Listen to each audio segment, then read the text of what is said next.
Hello and welcome to the channel. Zach D Productions here, and I'm here for another throwback list video for you guys. Now for this list, I'll be going over, in my opinion, some of the best rock and metal albums of the year 1985.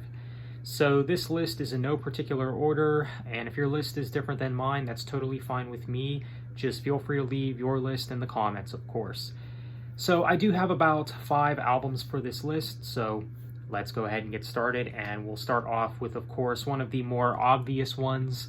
I think this is one that would make a lot of people's lists of the year 1985, and it is an album none other than from the legendary thrash metal band Megadeth, obviously in the big four of thrash, and definitely one of the greatest metal bands of all time, I think.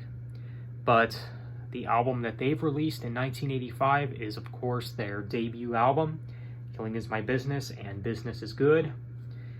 And yeah, very strong album for sure. This is probably Megadeth's most raw-sounding album. There's some people I know that love the album, and then there's people that I know that don't like the album as much. And maybe that has to do with the production, and maybe when at the time the album came out or whatever, but I really dig this album. I really dig the raw intensity of this album. Of course, at this time, Dave Mustaine, he was just an angry individual. So, yeah, that can definitely show on this album for sure. And, yeah, that can explain the rawness and the aggression that you get on this album. But it is a really great album, though, of course. Last Rites, Love to Death, the title track, Mechanics, Looking Down the Cross. A lot of strong material on here. Just a heavy metal classic for sure. So, yeah, Megadeth's debut had to make this list for sure. Again, it'd probably be on a lot of people's lists, especially if you love metal. But anyways, next on the list, we got Anthrax and their album Spreading the Disease. And there's a lot of people that I know that say that this is their favorite Anthrax album, and I can certainly see why. It's definitely one of their best. It's probably my second favorite, just behind Among the Living, but this album is not far at all behind it. Definitely one of their best, and it does have some of their best material, like Air or AIR, Lone Justice, Madhouse, The Enemy.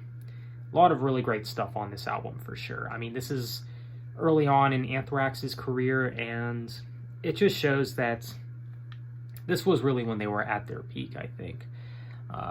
Between this album and Among the Living, I mean, this band was just putting out very solid material. Now, they, of course, have other very strong material as well. I think everything Anthrax has done in the 80s to early 90s have been very good, but then after that, it's been kind of meh, and then they kind of pick things back up with the reunion with Joey back in the band. But yeah, Spreading the Disease, easily one of their best in my opinion.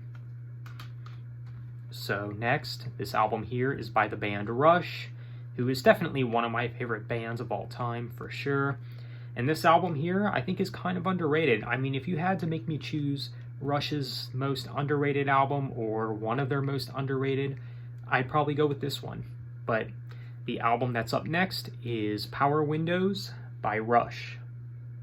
And this is a very strong album for sure. Definitely sounds of its time and everything, which, yeah, some people complain about. I mean, when it comes to this time for bands like Rush and mostly a lot of bands in the progressive rock genre, a lot of the complaint was, in the 80s, these bands, they became too commercial, too mainstream and accessible sounding or whatever, but is that really a bad thing, though? I mean, come on.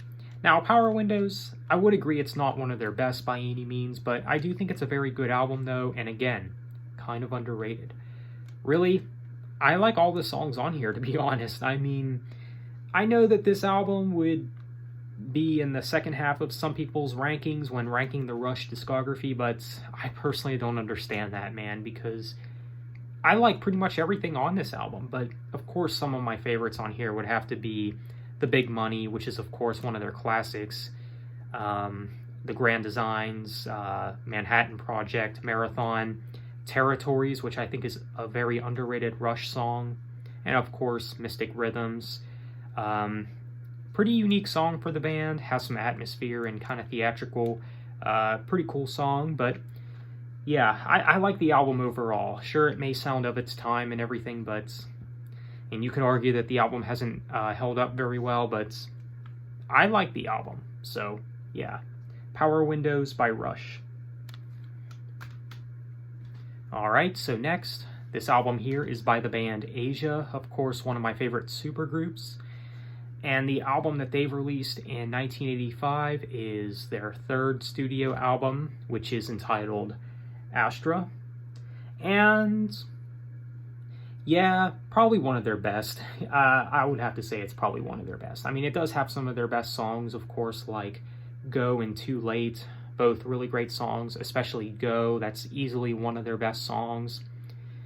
There's some other pretty cool songs on the album too, like Voice of America and Wishing. Those are pretty good songs, but yeah, Asia, kind of an underrated band too.